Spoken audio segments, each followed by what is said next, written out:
ભાજપ વડા કદાચ 1 મહિનો જેલમાં નાખશે, 2 મહિના જેલમાં નાખશે, 3 મહિના જેલમાં નાખશે.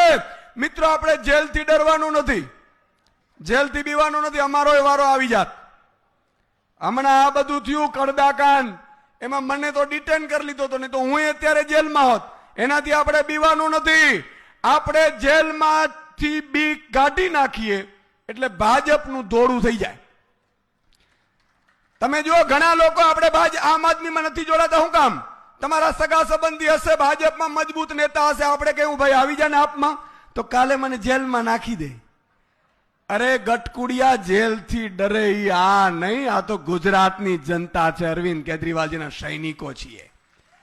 આપણે જેલથી ડરવાનું નથી, પણ જેલમાં જેટલો જાઓ.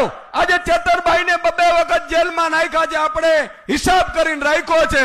સરકાર બને એટલે ડબલ વ્યાજ સાથે એમને નાખવાના થાય છે.